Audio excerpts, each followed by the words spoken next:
It's Monday night, and you know what that means. Jersey First TV proudly brings to you the latest edition of Real Talk. And I am New Jersey's premier and now seven-time award-winning journalist, top 100 Latino via the Latino Spirit online magazine, and certainly the Garden State's most beloved and factually accurate political commentator. Yes, it's me, Fernando Uribe. Hoping you all had a wonderful weekend, folks. Happy Halloween.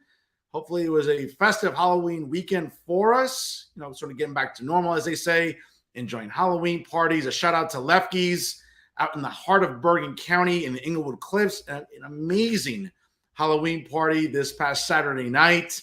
If you check out their Instagram, a shout out to them, of course, for featuring me and my crew during their Halloween party. Again, folks, when you're rocking a tuxedo and you're being James Bond and you look like this, trust me, you're going to get a feature on any Instagram, and I appreciate all the likes on there for certain. I want to thank you all for tuning in from wherever and however you may be doing so, ladies and gentlemen, right here on Facebook Live via StreamYard, also on LinkedIn, on the Jersey First YouTube page, and certainly, of course, on Twitter. Again, no shortage of things to talk about here. Folks, just take a moment. Sharing is caring. Click the little share button as you see it on the newsfeed right now. And of course, put it on all of your social media platforms. Once again, folks, hope you had a wonderful weekend. Again, happy Halloween to you all. Let me have a little victory tea here for my 6-2 Dallas Cowboys. Hold on one second.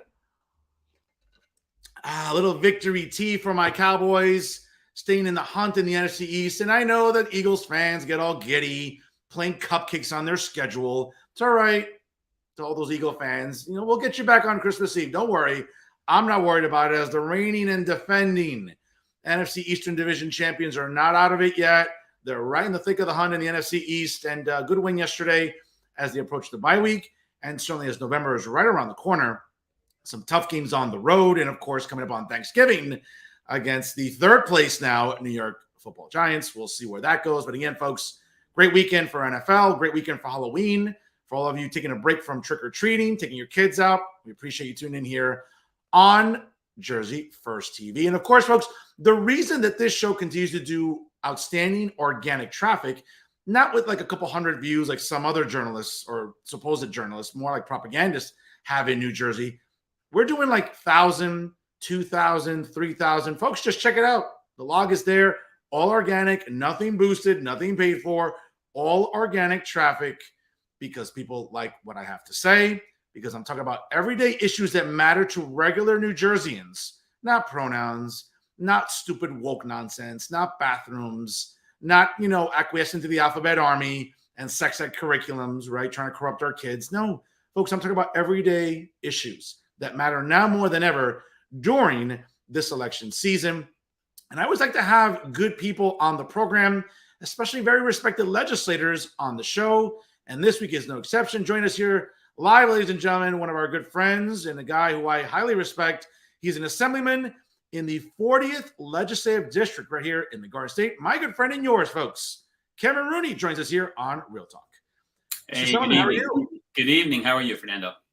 It's good to, again, I love that beard, man. You're looking very distinguished, very Sean Connery today. Like we said earlier, though, my wife's not loving it, but it is that time of year, no shade November coming up. So I support our first responders, specifically our police, and they do it every year. So do I.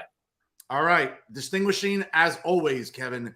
Thank you. We appreciate you joining. And folks, again, if you're not familiar with the 40th Legislative District, obviously is one of the 40 legislative districts in the state of New Jersey. Let me just give you some info here, again, for our audience maybe is not aware. I like to educate our audience, Kevin. Again, I'm not just a journalist, but also as an educator.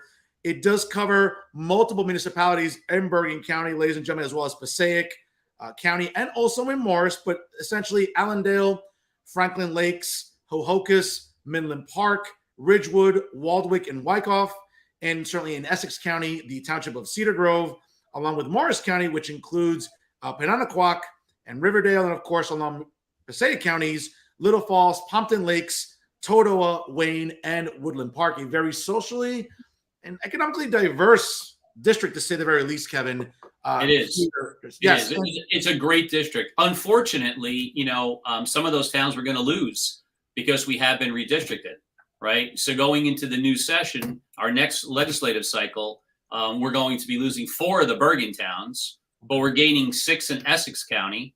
We're going to lose the Morris aspect of it and pick up, lose 1 in Passaic, but gain 1 in Passaic. So it's going to shift a little bit. Okay. You know, but still a very solid district for us, a great group of towns. And, you know, we've been already out there day in and day out helping the candidates and being visible in the new district. No, certainly. And again, and a shout out to your assembly running mate, Christopher DePhillips. He's always a gentleman, likes to come on the program with me. And I always appreciate you doing the same. Kevin, a lot to sort of dissect here today. The legislature has been in the news cycle for some weeks now, a lot of pressing bills. Let's start off with what I would argue, and I think you'll agree with me, the most pressing piece of legislation right now in Trenton. And I would argue that the Emperor, Governor Phil Murphy, along with Senate President Scutari and Speaker Coughlin, are trying to make it more difficult for law-abiding New Jerseyans to purchase a firearm and own a firearm to protect themselves. It's funny for Murphy and Coughlin Scutari to have around-the-clock armed security, but for regular New Jerseyans like you and I, making it more difficult for us to protect our families and our properties, I think it's just unconscionable what they're doing in Trenton, Kevin. Well, look, we just, our last voting session last Thursday, we were supposed to hear A4769, which is a concealed carry bill. I had it in appropriate the week before, and we had it up for a vote. But at the last minute, the Democrats pulled it. And I'll tell you why. Because it's unconstitutional. The Supreme Court already ruled on this issue. And what they're trying to do is make it completely impossible for anyone that wants to purchase a firearm, then go through the process to be able to carry it. And what I mean by that is, in the current piece of legislation, you are not allowed to carry it in your vehicle loaded. So it has to be unloaded and stored either in the trunk of your vehicle or in a lockbox. Then from that point forward, they've made it so restrictive that there's essentially no place that would be permissible to carry that firearm other than your own property. For example, if you were to walk out in the street in a right-of-way, that's okay. But if you were to go to a park, a supermarket, a mall, schools, we know it shouldn't be there, governmental buildings, I agree with all that.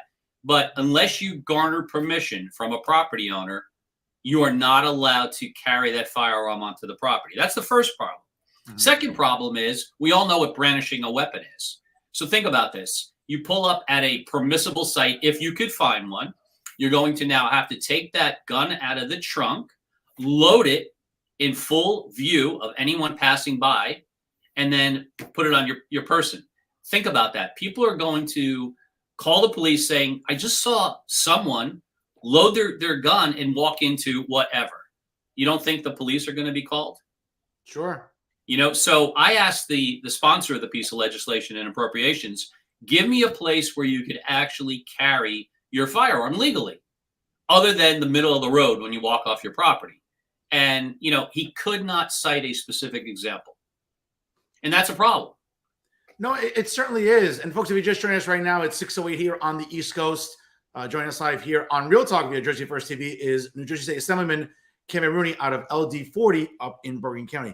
You know, Kevin, I have to tell you, man, this is what's really infuriating, especially for those on the left in Trenton or a lot of these, you know, compassion mongers or virtue signalers that talk about, well, you know, you're mentioning that the Supreme Court decided this over the summer. And it's really, really funny that those on the left are those that want to sort of pick and choose when the Supreme Court decisions are unfair or when they're not. And this seems about as unfair as it possibly can be, Kevin. I mean, the Second Amendment is the Second Amendment. It's written into stone. Again, I mean, I don't want to talk about reproductive stuff yet, but again, even going back 40 years, I mean, that was still case law that was still very, very much in dispute, even by the most liberal of legal scholars. So the idea that, you know, people on the left in New Jersey want to bitch and moan about reproductive issues, but the Second Amendment is pretty clear and the Supreme Court ruled on it. It's amazing to me how the governor and Scutari and Coughlin just want to spit in the face of 9 justices in Washington. But think, they also have one ability that we don't. They have our taxpayer money to fund a lawsuit. Yeah. So when this is ultimately challenged, they're spending our taxpayer money to go fight a lawsuit they know they can't win. And so that's the real irony of it. We already are the most overtaxed state in the country. We're number 1 in the most unfriendly business climate in the country. Yeah. We have the highest property taxes in the country, and you wonder why. This is a prime example.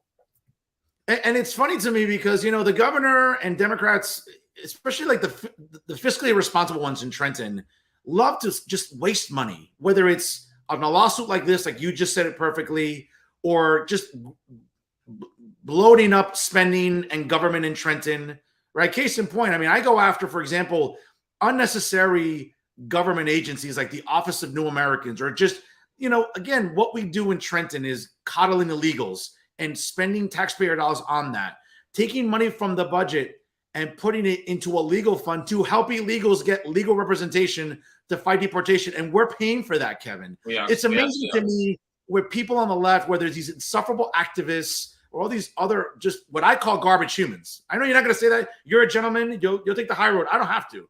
It's this sort of financially irresponsible mentality, Kevin, that continues to permeate in Trenton. It's disgusting, man. And the real challenge for us in the legislature, and it's on both sides of the aisle when it comes to this, the administration and the departments that serve the administration have been MIA since we had COVID. You know, there are still state employees that are not back to work. Think about any other business right now. You know, it couldn't survive without your employees back to the office. And so you wonder why people, you know, that were entitled to unemployment checks took a year and a half, sometimes in most cases never received a check, motor vehicle problems, right? You look at the agencies that currently are served by this administration and pick up the phone, call them, and see if you get a live person. You know, we don't even at our end. And so, you know, the administration should be looking at how they can improve efficiency and serve not only the residents of New Jersey, but also the businesses. And you know, make it so that the business climate in the state is far better than dead last. No, it really is. And it's funny to me, and we'll get to the governor a little bit later because I really want to sort of get your thoughts on the governor now letting his hair grow out. He's wearing like collared shirts and he's wearing shoes now more often. It seems like he's trying to look more presidential. And I think that's the farthest thing from. But we'll get to the governor. He's got his sights set on a bigger prize. Yeah, I think it's fair to say Woodrow Wilson can rest easy in his grave. He'll be the only New Jersey never elected to the presidency. But we'll talk more about the governor later. But Kevin, you know, getting back to the legislation about concealed carry, and, you know, listen, here in New Jersey, it's not like New Jersey doesn't have the most draconian gun laws in the country. And I get it. We're the most densely populated state in the union. I understand that. Listen, I'm all for background checks. I'm all for making sure that the right people can have access to owning a firearm. Okay. Not because I'm anti-police. I'm not. I'm as pro-blue as there is. But for a lot of New Jerseyans, guess what?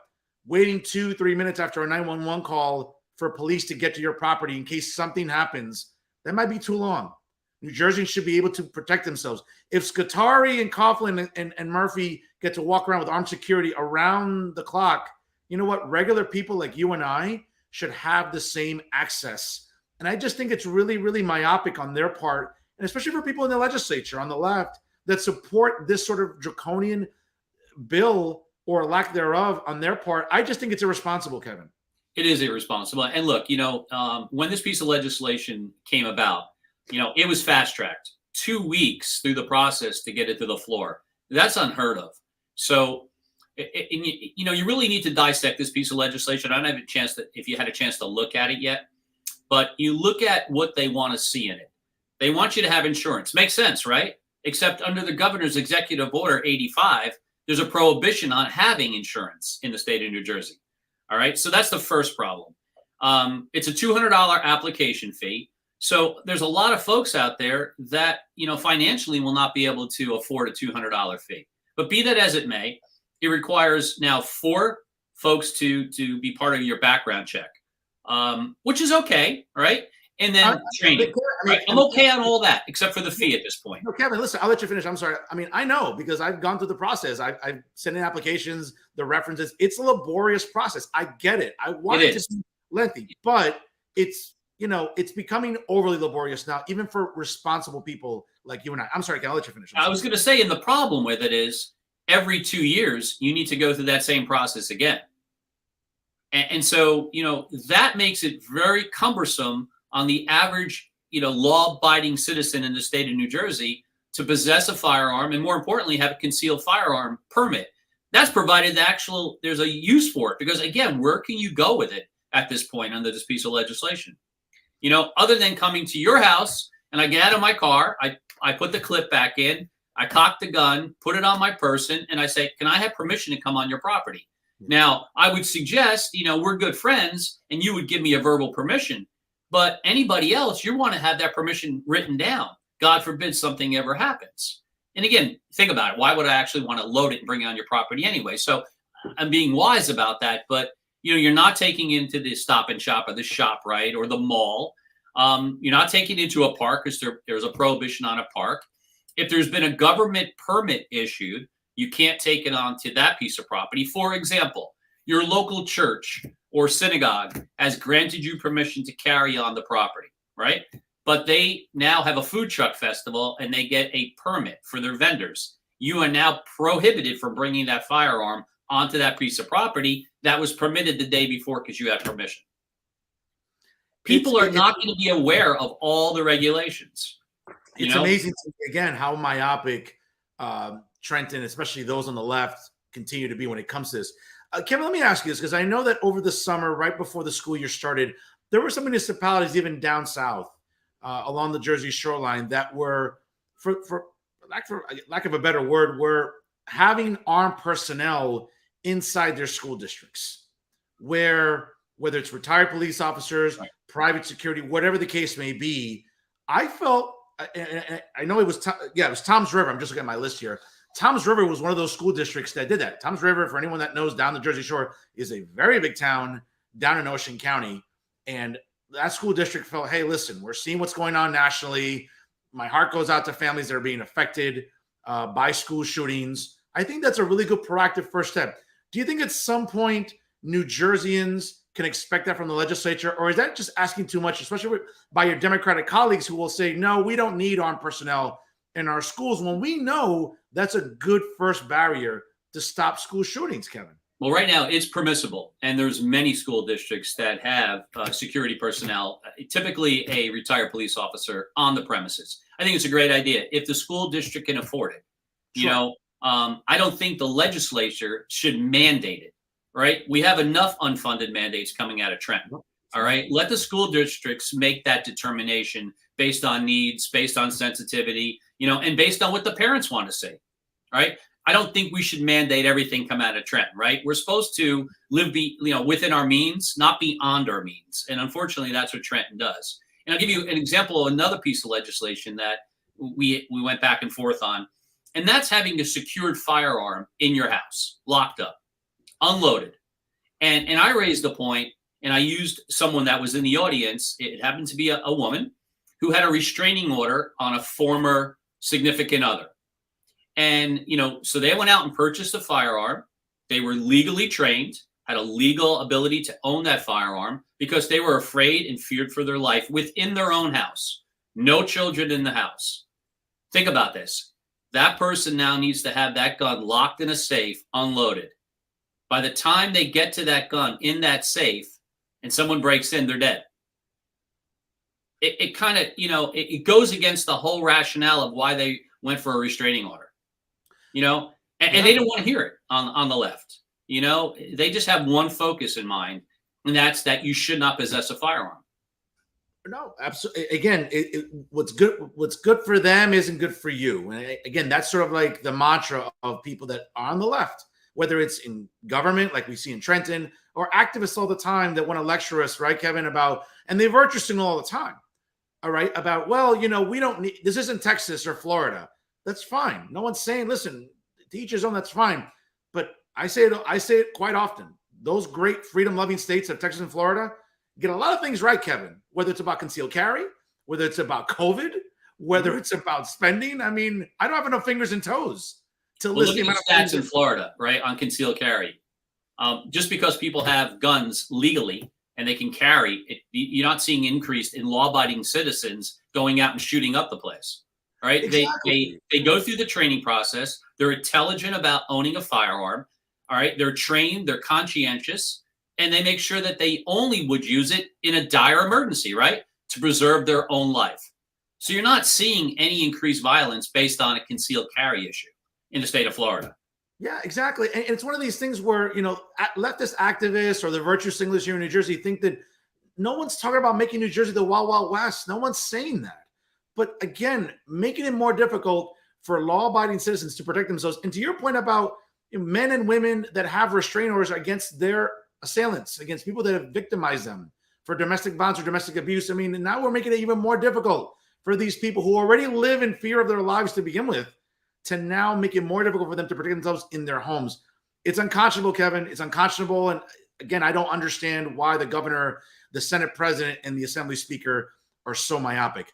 You talk about, real quick, we'll get back to that in a moment, Kevin, but you talk about living within your means. It seems like, it's the midterm elections coming up. It's the economy. It's other things that are really affecting people's pockets. And one of the things affecting our pockets in New Jersey is the ongoing debate about the gas tax. Let's separate fact from fiction about what the gas tax means and whether or not it's easy to try to roll it back. Well, the gas tax is tied to the Transportation Trust Fund. That's the first problem. So the money that's generated through the gas tax funds the repairs of our highways and bridges and roads. So if we were to roll it back, per se, that money, whatever period of time it's rolled back, would actually go away from improving our roads. And if you've driven around the state of New Jersey, our roads are horrible. Yeah. And, they are horrible. And, they take forever to get repaired. I mean, just drive down 287. It's a disaster. Drive down the turnpike and, not to mention your county roads. So if we were to do that, we would see the roads worsen, especially coming up to a winter season when we know that, the governor's fear of every time it rains, once it hits November, he's going to go out and salt the roads based on his first year in office. That's right. He's scared from that point forward. We salt the roads constantly now whenever it's going to rain in the winter. You just see the roads deteriorate even further here in New Jersey. Look, it's a federal issue that really should be addressed. And what I mean by that is we could produce our own fuel, right, in the state and in the country, right? We were doing it under the last administration, and we were doing it in an effective way. Think about what you were paying under the last administration per gallon of gas. More importantly, what you're paying for diesel. Right now, at the federal level, throughout the country, we have anywhere between 2 to 3 weeks left of diesel in the entire country. Yeah. Think about that. Absolutely. And we're driving down a road towards a third world country with this administration. No, absolutely. And it's funny you mentioned that that snowstorm in 2018. I remember it was literally that Thursday morning leaving the League of Municipalities in Atlantic City. And I remember checking out of my room just about maybe 10 minutes to 12 at noontime. And I didn't get home until 7 o'clock that evening. I mean, driving up the parkway to the turnpike with that snowstorm. And it was funny about the governor. The governor got so much grief, and rightfully so, about that. But to your point about the roads being a mess, absolutely. I mean, listen, it took the Pulaski Skyway up by me on Route 1 and 9 years to get finished. And again, I know it's sort of a multi-year problem, multi-administration problem. But to your point about salt is destroying the roads are not well maintained. And it almost makes you wonder, like, wait a minute, what's the gas tax going towards? But think about it. Like I said, every time since then, if it's raining out it's in a winter month, he's got the trucks on standby because he's nervous and doesn't want to repeat his history. But I live in the northern part of the state, as you said. Drive down Route 208. I sent a letter to the DOT commissioner months ago about the condition of the off ramps based on the construction that was being done on Route 208. The construction crews they hired basically treated it like they were their own backyard of garbage. They left their waste on the side of the road. They parked their trucks in debris. They were taking millings and dumping them in the islands and then picking up later. So now we have mud baths along Route 208, and I'm still waiting on a response back from the DOT commissioner. Right? I mean, more government, ineptitude coming out of Trenton, folks, for sure. It's a lack of caring, is what it is. That's right. Ladies and gentlemen, 625 here on the East Coast. If you're just joining us live, sharing is caring. Click the share button. My guest this week is the distinguished Assemblyman out of the 40th Legislative District, the great Kevin Rooney, joins us here on Real Talk. Kevin, it's interesting about fuel and the gas tax. I mean, this midterm election, and I really don't like to engage in hyperbole like many of my colleagues do in the New Jersey media, but arguably this could be one of the most consequential midterm elections in our lifetimes. We're seeing the economy not great under this president. We're seeing, listen, take your pick, food prices, inflation, 401ks taking a dive quicker than the New York Mets in October. Okay. I mean, it is just, it's unbelievable. And it's funny, because we look at what's coming now on November the 8th and just really a week's 8 days away. Now, where I live in Hudson County, which is CD8, relatively very blue county, it's as blue as Windex. I think it's safe to say, despite what's going on with his dad, again, and I'm all about innocent until proven guilty, so we'll see what happens. But it's all but certain that Rob Menendez Jr. will win that seat in CD8, nearby in Bergen County. I think it's fair to say that Josh Gottheimer will win re-election in probably a close race. I know that redistricting helped him a little bit with registered voters and getting more Democratic voters on in that district. But I think Josh Gottheimer will probably win there most likely. I think he's got a good chance again to squeak it out. To the west of him, I think Bill Pascrell, who is like the poster child of a career politician, sadly, will probably win re-election. But that's not the case where there are a lot of Republicans running in competitive seats to the west of them, Central Jersey and South Jersey, whether it's CD11, Kevin, CD7, CD3. In 2018, Democrats ran on this platform of the boogeyman and going against the 45th president. Fine, that worked. Well, guess what? They can't get the president to come to New Jersey to campaign for them because he's so immensely unpopular. He has failed policies on energy, crimes running rampant across this country. Take your pick. And I think Democrats in Western Jersey, Central Jersey, South Jersey are very vulnerable, Kevin. Is that fair to say? Well, let's first talk about Josh. All right. Okay. So the town in which Josh lives in happens to be the town I live in. Okay. So when Josh carpetbagged into our community 2 terms ago to run for Congress, we all were kind of shocked that he was here. But think about that. He's never won our town. Wow. All right. So I'm hoping that holds true this time, that he continues not to win our community, but also loses CD5. And so that would be great to have Frank pick up that seat. Look, I mean, Josh has been banking his money for years because he has one goal. He wants to run for Senate, whether it's Menendez's seat or Booker down the road. That's what he's governor, Kevin. You don't think 2025 is on his mind? No. Okay. No, I think he sees a Senate seat in his future. Okay. I think that's where Josh wants to go. I think that's his logical step. Look, I like him as a person.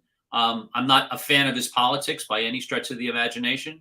But you had said about the economy and why Biden's not here. Biden hasn't been going many places in the country. Hell, he thinks there's 54 states in the union. That's right. So, I mean, he's completely clueless. He's really bad for their party, and they know it. So they're all running away from him. It's not just, the gas situation. It's not just your 401. It's the food that we put on the table. I'm a big believer in Sunday dinners, and I've seen our Sunday dinners when my family gathers around. It's tripled what the cost is just for Sunday dinner. And it's not that I switched from buying, chicken to lobster. It's the same food on the table, but it's just the cost has gone up. That's if you can find it. We're still seeing a shortage on baby products throughout the country. And the question is why? It's because we have a failed administration. So that bodes well for the Republican Party, not only here in New Jersey, but throughout the country. And I'm going to tell you, we're going to pick up the House. And, if I was a betting man today, which I'm normally not, I think we're going to win the Senate.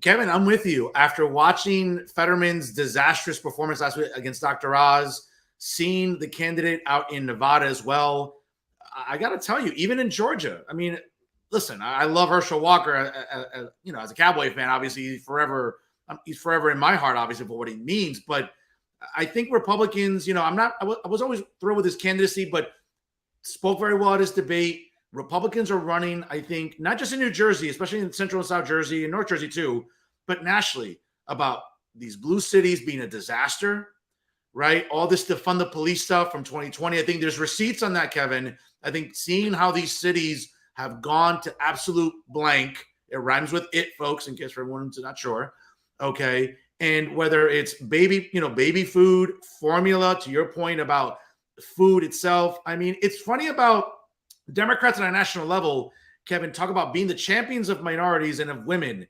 Women and people of color have really struggled under this joke of a presidency. And I'm sorry, even the liberal mainstream media, whether it's national or here in New Jersey, take your pick, can't carry water anymore for the president or sort of the big power players in the Democratic Party, because what's the message? It's, listen, I grade for a living. It's F's down the line. Yeah, I mean, you brought up Nevada, but let's talk about Michigan, for example, where you had Tudor Dixon, right? And in her debate, the governor was clueless when she was asked, when the kids went back to school during COVID, right? She said, "Oh, I went back within 3 months." Well, there are kids still out of school in 2022. Yeah. Last time I checked, that was 3 years ago. We started with COVID. So we got a great chance out there with Tudor to pick up that seat. I think we're going to pick up a lot of governor seats throughout the country. I think we're going to see Herschel, pull it out at the end, because Warnock's not a great candidate. No, he's not. I mean, he's got baggage. He keeps trying to bring up baggage on Herschel, but he's got a lot of baggage himself, right? The Fetterman, debate, I felt sorry for him. It was disaster. I'm not sure why his handlers let him debate. And I think Oz did a much better job on the facts, on the merit of the facts. And that's really what Oz, really focused in on. He didn't go after him on, his stroke issue, which he should have. But just on the facts, he was right on point. Now, listen, Kevin, I'm expecting a red wave. Hopefully no chicanery. Hopefully, we're not seeing some sketchy VBMs, in the middle of the night again. I'm hoping for a red wave, just like you are, coming up on a national level. Yes, I think we're going to see, a red wave throughout the country. Here in New Jersey, I think, the Democrats are always going to be better at us, unfortunately, at vote by mail, right? Sure. We as Republicans, for whatever reason, and I've been doing this since you mentioned my running mate, my running mate, Chris, and I, we got together back when we ran for council together. So we've been together a long time. We've seen the Democrats always better at vote by mail, and Republicans tend to want to vote in person, as do I, right? I'm not a big fan of early voting. I like to go on election day and really cast my ballot. And I'm hoping that, we have a beautiful day next week on Tuesday, so people get out in droves. And remember, we can change what's going on here in New Jersey this year in Congress. We can change what's going on down in D.C. this year by getting out and voting in mass. And more importantly, next year, when the full legislature's up, we can change the dynamics what's going on in Trenton. Think about it, the Democrats have controlled Trenton for over 20 years. Yeah, that's right. And it's funny about turnout. And this is something I've really gone to town on with the NJGOP. Again, no shout out Bob Hugan or other people, but I interviewed Chris Russell a few months back, Kevin, and he was really, really transparent in about what went wrong last November per se. I mean, yes, Republicans picked up some seats, which I was happy about in the legislature, a big seat in the state Senate down in LD3, if I'm not mistaken. Yep, with Ed Durp, love Ed, got to meet him finally recently over the summer. But it's interesting because only I think it was about 38% of registered Republicans came out to vote last November. That's a big difference in Jack Ciattarelli not being the governor and him just going around campaigning as a candidate now. And I think Republicans, again, Democrats get tribal too, but Republicans get very, very tribal during election season. And now more than ever, forget about maybe you may not like this candidate. He may not be exactly check off all your boxes. But now more than ever, I would say that, hey, it's time to get Republicans into office in the House, in the Senate. Because for me, Kevin, and I say this all the time to my colleagues and friends of mine, to me, the most important dynamic about the next 2 years is I do not want to give Joe Biden any more picks to a Supreme Court if, God forbid, there's a vacancy, or any more federal judges. Okay, I don't want that. That to me is the most important issue about this midterm, making sure that the House and Senate go red. So hopefully, number one, it's only a one-termer for Sleepy Joe. And number two, that he doesn't get to pass just ridiculous legislation when it comes to energy and everything else where we know it's been a failure, Kevin. Well, you hit on a couple things there, right? So let's talk about, the Supreme Court's one issue. Yeah. But if we win both houses, we cut off that stream of money that Joe has access to. So he will not be able to work on all these crazy policies that he's trying to do. Look, we all know that we need to be shifting towards green energy at some point. But unfortunately, we're trying to go from the 1-month-old crawling stage as a baby to entering a marathon for, the Olympics. Mm-hmm. There's a big gap in between. And that's where we're having a huge amount of problems. You can't go from the crawling stage to the running stage overnight. And that's what this administration's been trying to do. And that's what we're doing here in New Jersey, if you think about it, right? Yeah. Murphy administration's been trying to do that since day one. And so, look, we need a little bit of everything, wind energy, solar energy. We need to keep our nuclear energy, and we need to be self-sufficient in what we do. We were energy sufficient, self-sufficient in the past administration. We could do it again. We were actually exporting our energy. Now, the conversation, we should import from Iran. We should look to Venezuela. We should open up and give out more of our strategic reserves. That's insane. Yeah. But this administration is just going to continue to do that if it's one party rule. And look, I've always said that whether it's in Trenton or it's in DC, one party rule doesn't allow for a conversation. Yeah. So, if you use the state of New Jersey as an example, and people aren't going to like what I'm going to say, but I don't care if it's a democratically controlled legislature and Republican governor or vice versa, but to have that, you have a conversation. Yeah. And, right now we haven't had a conversation in a very long time, and we need to do that. Absolutely. And that brings us to 2023. Again, as soon as next Tuesday's comes and goes, New Jersey is going to start thinking about 2023. And again, all the legislative seats that will be up for grabs next year. And Kevin, I would argue that after the strides made in 2021, the Republicans have a good chance. And again, based on what happens next Tuesday, again, hopefully no chicanery, we're going to see a red wave, hopefully a red tsunami, I hope. But that should bode well coming up into 2023. I think hopefully it'll energize Chairman Bob Hugin, sort of like the upper echelon of the NJGOP, to get out there, to knock on doors, to register new voters. And I get it that Republicans sometimes get themselves in trouble at the national level with some policies that maybe are a little polarizing. But at the end of the day, it's the message. And again, listen, I'm Hispanic, Kevin. So now more than ever, and I've seen a lot of polling and data that tells us this, the reason that so many Hispanics, Latinos, and Latinas are gravitating towards Republicans, and again, they might differ on some social issues, but at the end of the day, it's about economic issue. It's about the idea about food costs, gas, 401ks, investing. This is what a lot of Hispanics and Latinas collectively care about, and that's what's pushing them towards Republicans. I think that's a resource that the NJGOP, I think, can capitalize on in 2023.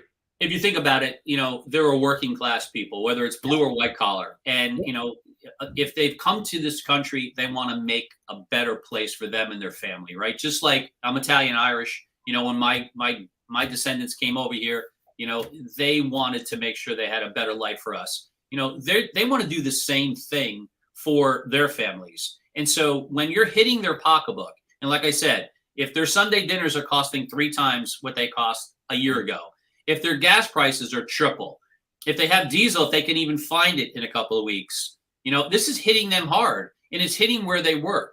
So I'm not shocked that we're seeing a great migration in this direction.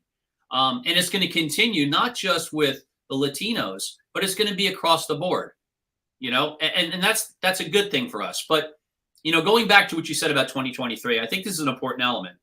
Because here in the state of New Jersey, the Democrats have controlled everything for the last 20-something years. They control the pocketbooks, and they control a lot of the lobbyists, right? Yeah. Okay, because they put the bills up that are supported by different groups, right? So the money funds in there. So the one thing I can say to your viewers is the way to keep us in office, and I hate to say this, it's not just about the candidate. It's not just about knocking on doors. You got to deliver that message. And it takes money to do that.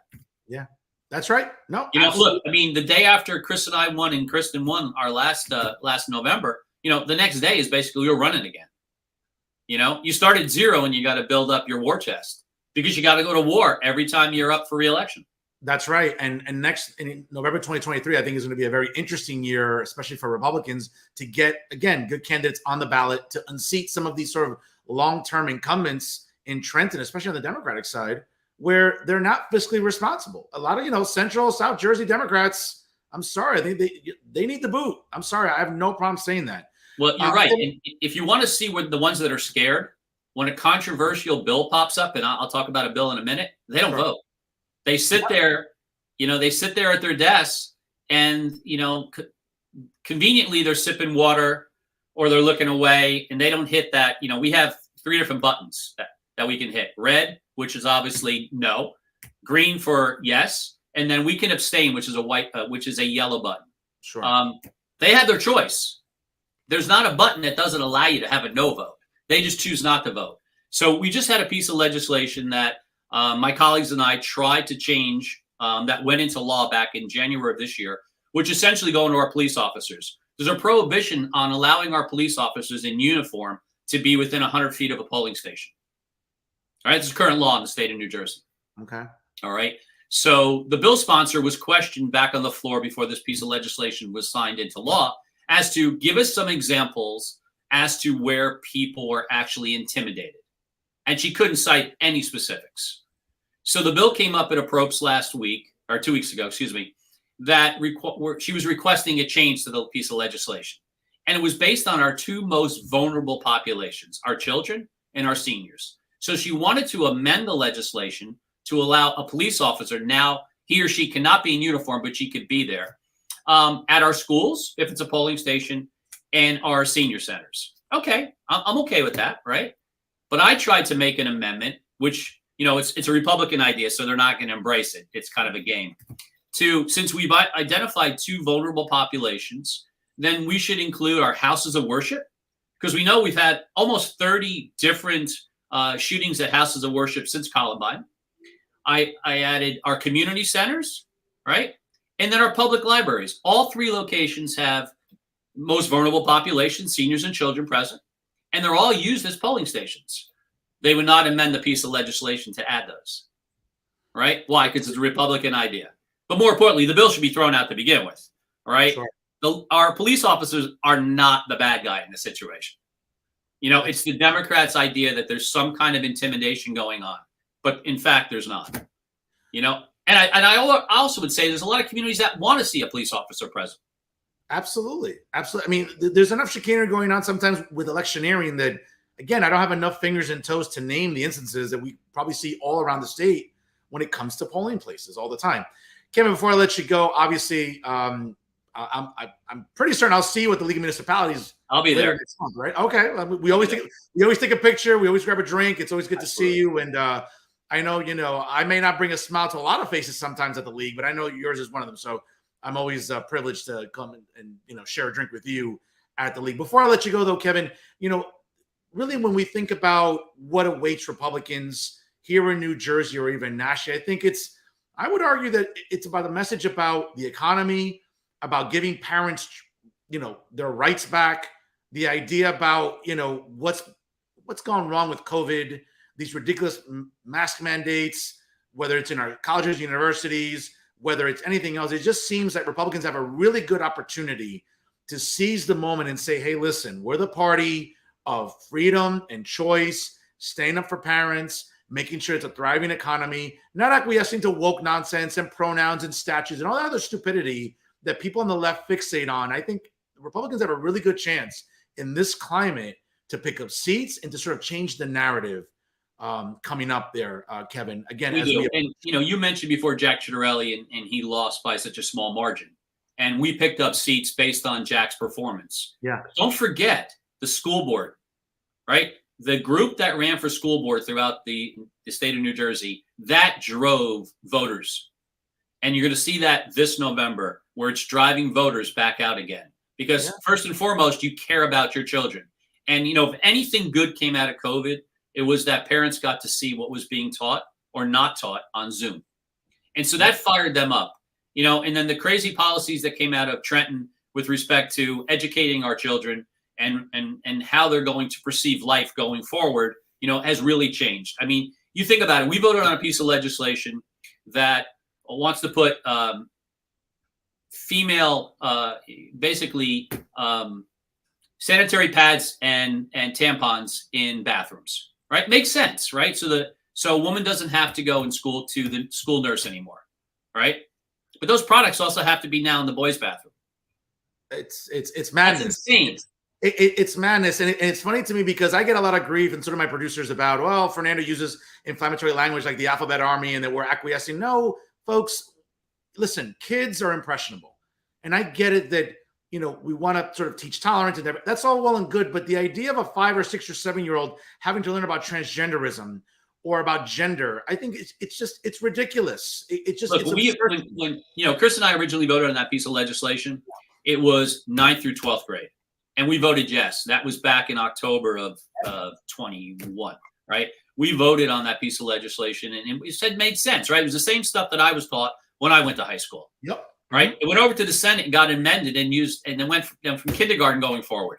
That's when we all voted no on the Republican side, because that was insane. You know, Yep. I have a kindergartner, I have a first grader as grandchildren. You know, they care about dolls on the girl side, right? So my granddaughter Scarlett, she's more about dolls and things along those lines and ponies. My grandson's trucks, right? He doesn't know. He doesn't know the difference between color either. You know, he looks at you as a person. You know, they don't care, and so we need to bring back that. I'm going to say that they're naive to the world, right? That innocence that we all were part of, and that's gone.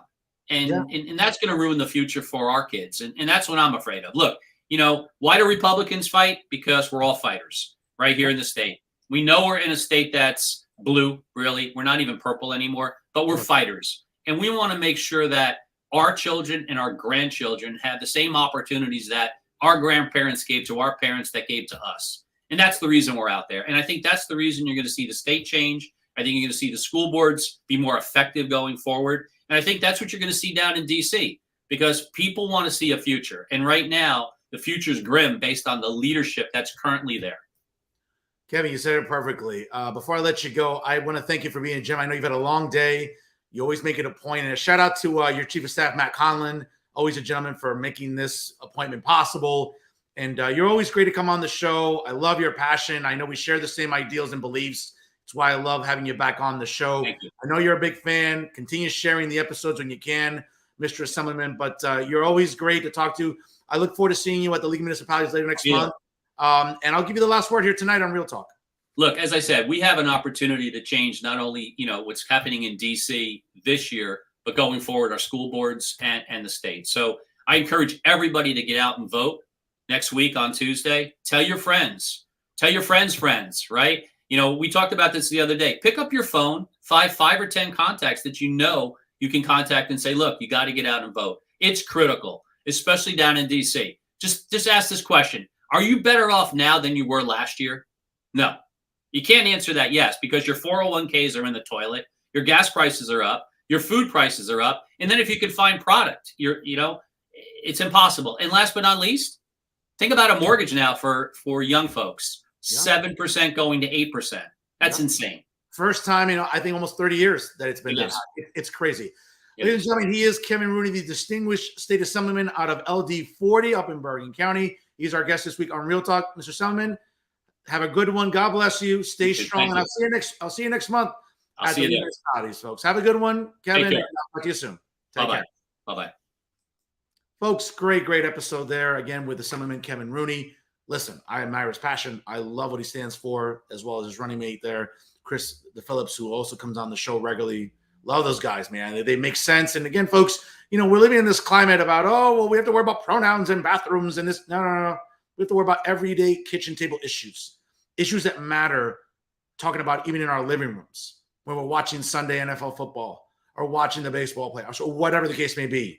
It's our pockets. That's what matters right now. Our 401ks are diving quicker than the Mets do in October, okay? Again, gas prices remain just considerably higher than they should be. Food prices are high. But again, if all you care about is reproductive justice and all that other nonsense, God bless you. But that's not hurting your pockets, folks.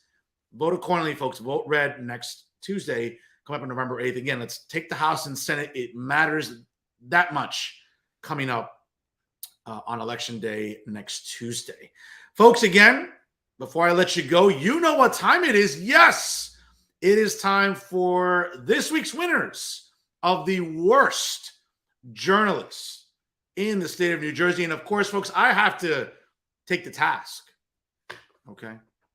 As you can see behind me, you know, I couldn't just pick 1, 2. I had to pick 3 of the worst journalists of the week here. And of course, folks, you can check out the 3 stooges behind me, and I'll address them all collectively there. Sleepy Al, Alan Steinberg, Maxie Twinkle Toes, you know, Max Pizarro, and of course, you know, Chucky Schmucky, you know, Charles Style.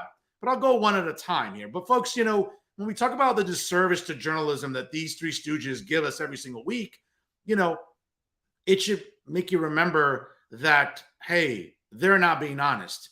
And the idea that I'll get complaints, or I'm going to hear complaints about whether it's these clowns or others that don't like what I do on this show, that want to bitch and moan like children, that need a pacifier because they don't like being held accountable on this program. Okay? They've had a free reign for years to spew their propaganda, to spew their gibberish, and now they're a little offended. They're a little sensitive now because of what I do on this show. Folks, here's a little saying. I'm saying in Spanish, and I'm going to translate it to English. Like, a mí me gusta joder. You think that because I like to be a pain in the ass, that's what it is, basically.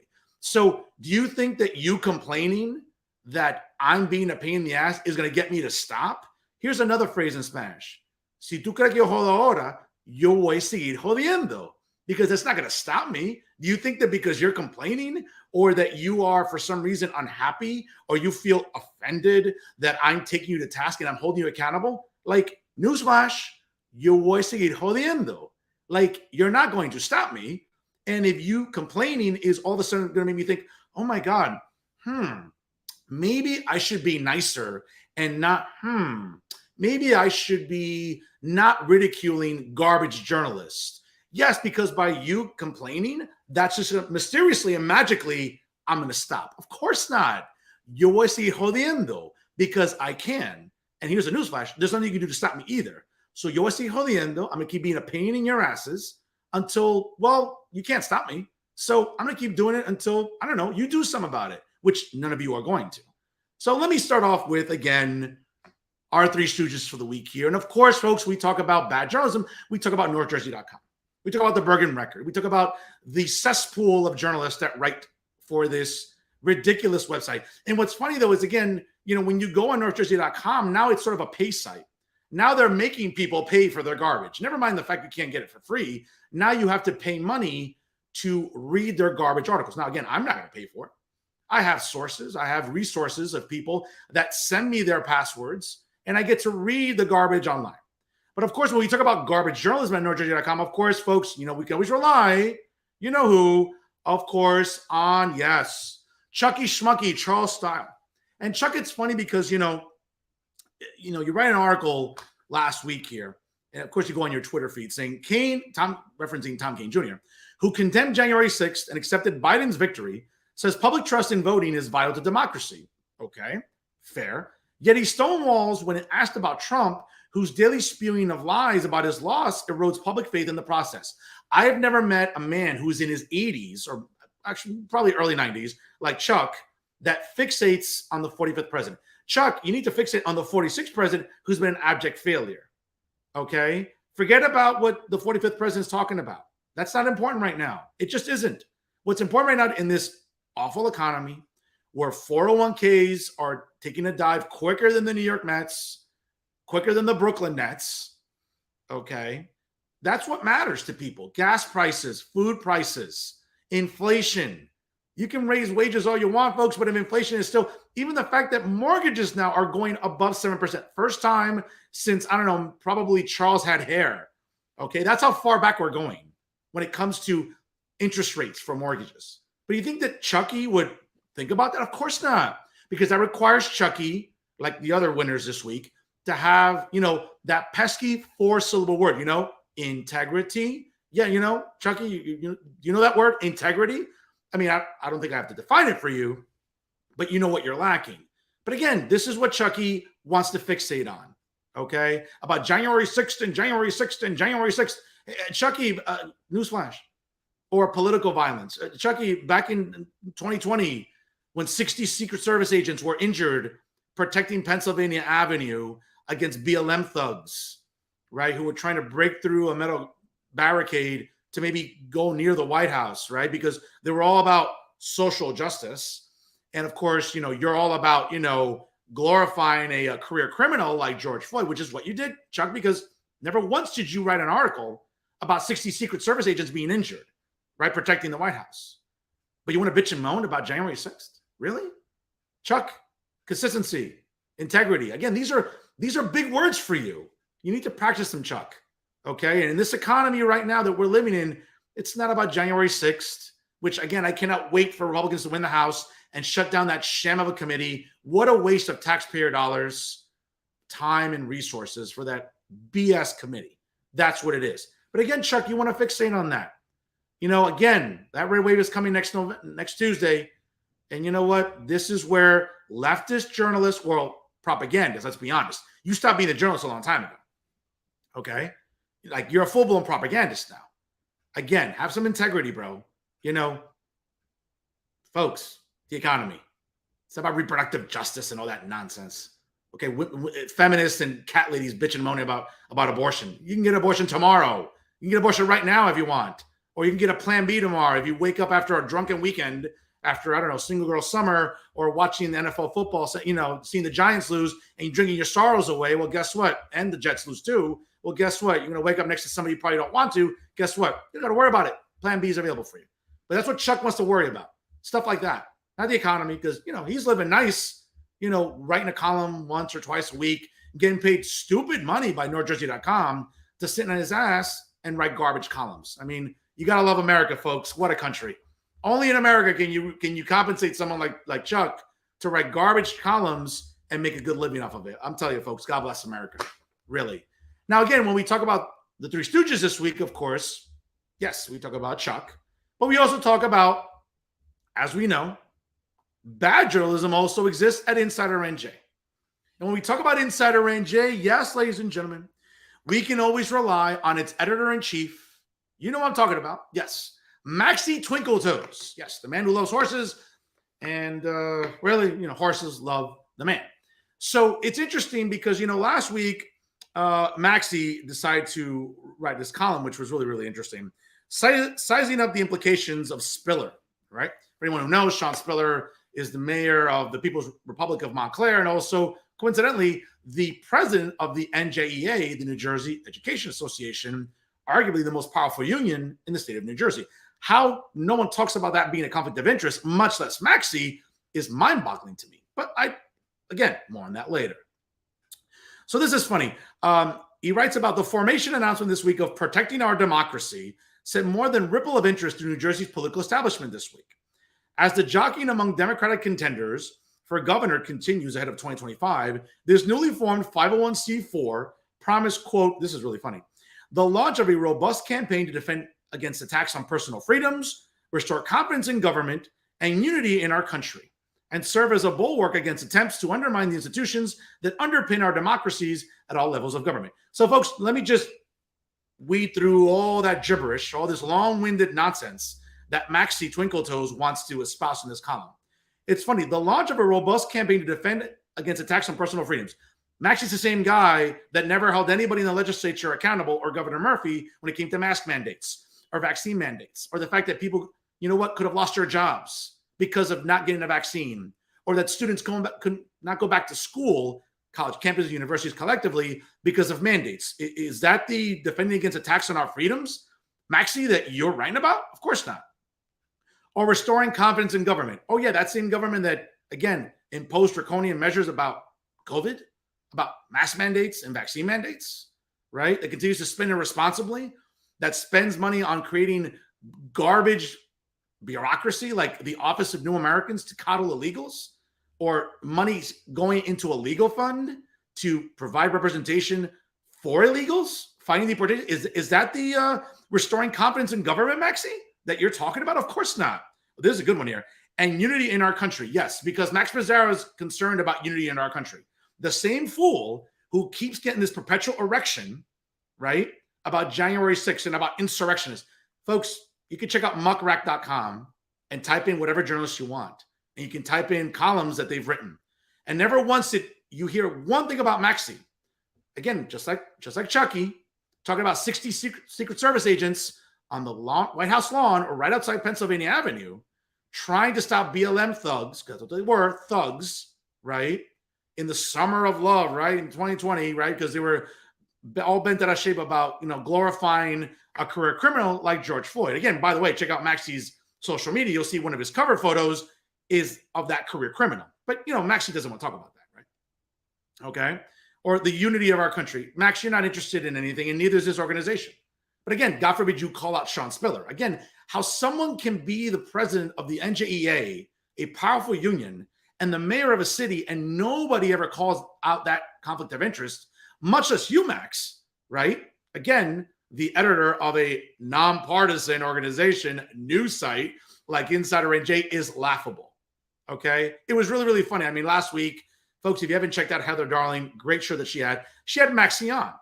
Now, again, notwithstanding the fact that Halloween came a week early, right? Because, you know, it's nice of Max to put on this turtleneck, you know, going back to 1973. You know, maybe were you trying to pull off a Bond villain persona, Maxie? Is that what you're trying to do? You know, like who dressed you? Stevie Wonder? Jesus Christ, you're rocking a turtleneck from 1973. Like, does nobody talk to you before you get dressed to go on appearances? Bro, come on. Jesus, you're like a grown man in his late 60s dressing like you're back in 1973, bro. Do better.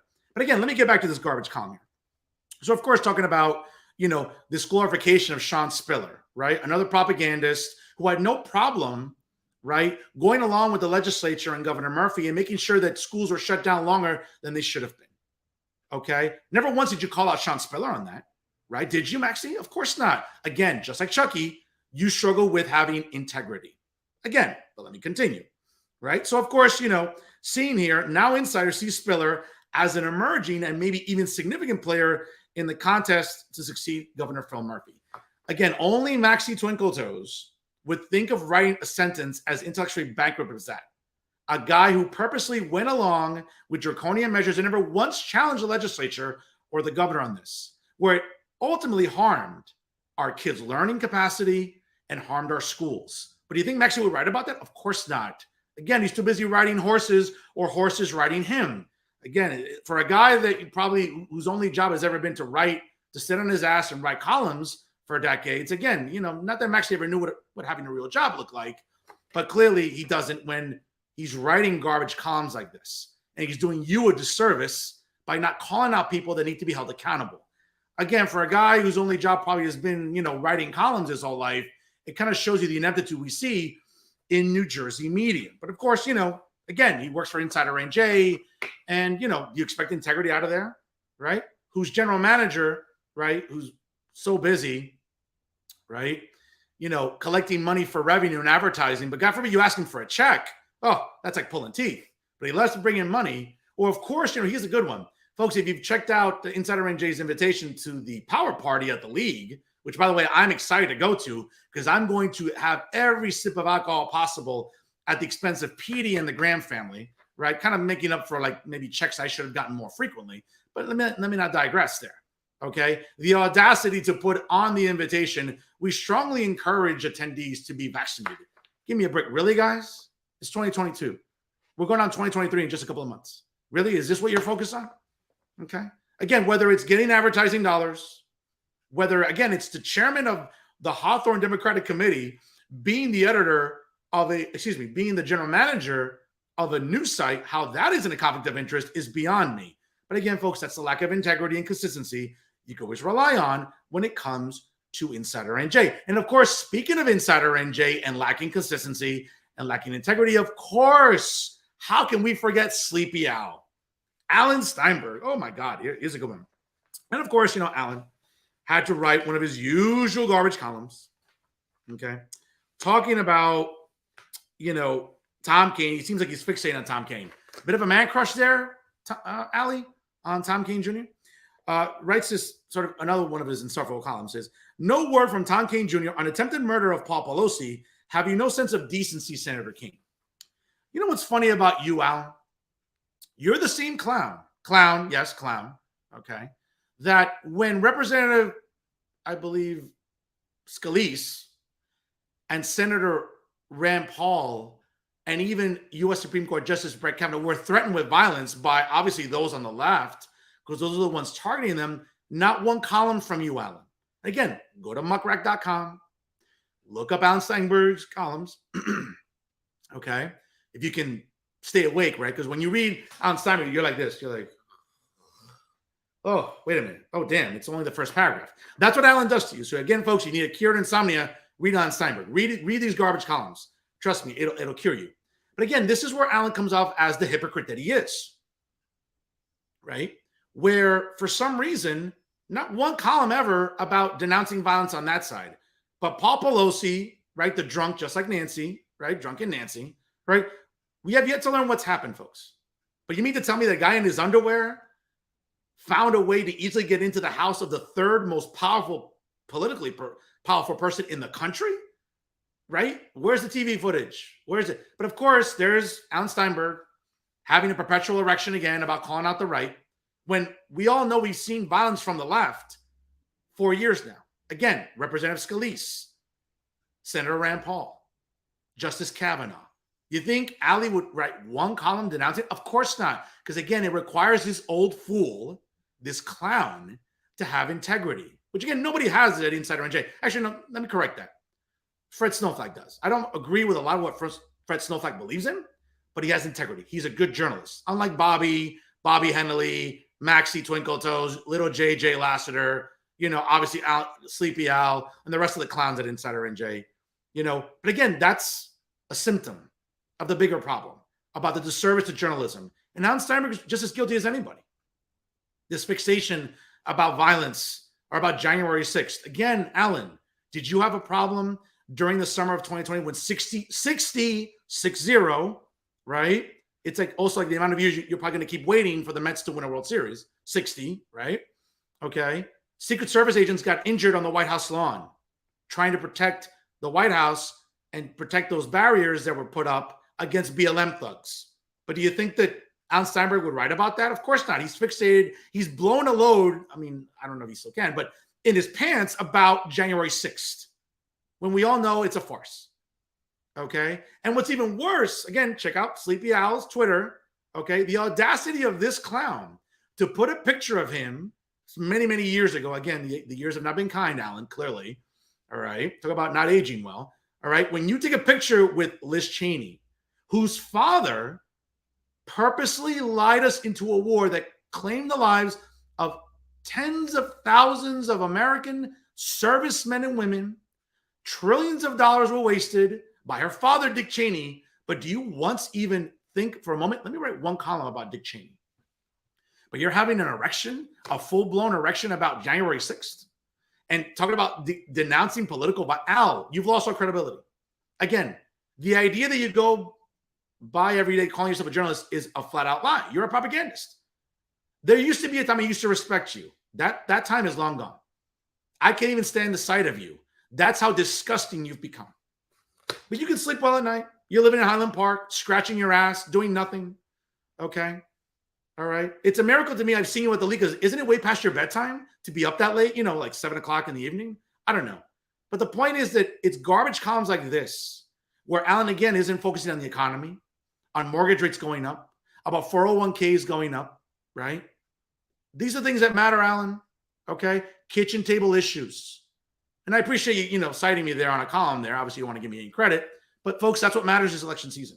Not the delusion and sort of like these delusional tirades by Alan Steinberg. Of course not. This is a guy in his mid to late 90s having meltdowns in columns, trying to make you forget about the fact that crime is rampant, right? In New York, across the river. Like Alan writes on Twitter all the time, oh, I can't wait to go to the opera. How? Alan, the opera starts at 8 o'clock. You're asleep by 7 p.m. Why are you just throwing money away? You're going to go to the opera, to fall asleep? It's way past your bedtime there, Ali. But again, this is the dishonesty, the blatant dishonesty you could always rely on when it comes to Alan Steinberg. Not talk about the issues that matter during election season. But again, folks, it's a symptom of the bigger problem. Again, whether it's Alan Steinberg, whether it's Max Pizarro, whether it's Charles Stott. Again, Chucky and Maxie and Sleepy Alley, again, do you an immense disservice. Because during this election season, it's about issues about education, about the economy, about parents' rights, issues that we talk about here on Jersey First, because we're the only news outlet in New Jersey that focuses on those issues that matter to everyday New Jerseyans, kitchen table issues, living room issues, not pronouns, not bathrooms, not like BS, fixations on January 6th or all the other nonsense that these three clowns fixate on. No. Folks, it's about issues that matter in your pockets, about whether or not you can afford food on your table, about putting gas in your car because gas is still expensive, okay? And when diesel fuel runs out in a few weeks, guess what those costs of goods and services are going to cost to get transported to your home, whether it's Amazon or anybody else. You think these clowns would think about that? Of course not. They're too worried about, January 6th and other things. No, folks, this is the disservice to journalism you can expect every single week from the Three Stooges right here. Folks, again, congratulations to Alan Steinberg, to Max Pizarro, and to Charles Stiles. This week's winners, yes, the Three Stooges, folks, this week's winners of the worst journalists of the week in the state of New Jersey. Again, as I said, you think you complain about me and what I do on this show is going to get me to stop? I'm not stopping. It's going to get worse. It's going to get worse for you guys because I'm going to roast you. And since November's around the corner, I'm going to roast you just like a Thanksgiving turkey. It'll be my pleasure to do so. And you know what? The traffic that this show generates will tell you why. And that's our show for this week. Once again, I want to thank our distinguished Assemblyman, Kevin Rooney, out of the 40th Legislative District, for joining us here tonight. Of course, folks, sharing is caring. Please do so on all of your social media platforms, whether it be on YouTube, Facebook, Twitter, LinkedIn. Sharing is caring, folks. It takes 2 seconds to do that and to share this week's edition of Real Talk, again, here on Jersey First TV. Folks, don't forget to make sure you check out Jersey First TV on their website, jerseyfirst.org. Of course, all our episodes, jerseyfirst.org/TV, jerseyfirst.org/TV/Real Talk with Fernando Uribe. And of course, also our great programs on Thursdays with Elizabeth Nader, the host of the Nader Narrative, an amazing show also brought to you by Jersey First TV. Folks, I can't say enough. Make sure you like Jersey First TV on Facebook and follow it on Instagram and Twitter. Check out my own Instagram and Twitter at the Fernando Zone. Of course, make sure you like me on Facebook as well. You can't miss me. I'm the immensely handsome gentleman right there on the profile picture. And folks, always remember, it's unbiased, unfiltered, and unafraid. It's always Real Talk right here with Jersey First TV. I am New Jersey's premier and now 7-time award-winning journalist, top 100 Latino via the Latino Spirit online magazine for 2020, 2021, and now in 2022. And of course, certainly the Garden State's most beloved and factually accurate Hispanic political commentator. Yes, it's me, Fernando Uribe. Folks, saying happy Halloween. Enjoy it. Let's go Cowboys. I'll see you next week here, folks, as State Assemblywoman Victoria Flynn joins Real Talk live at 6 p.m. Eastern Time, right before election night. Hey, on November the 7th, on election eve. Check it out, folks. Mark it on your calendars. 6 p.m. Eastern Time next week for State Assemblywoman Victoria Flynn. Join us here on the show. As always, ladies and gentlemen, please party responsibly. And as always, thank you so much for watching.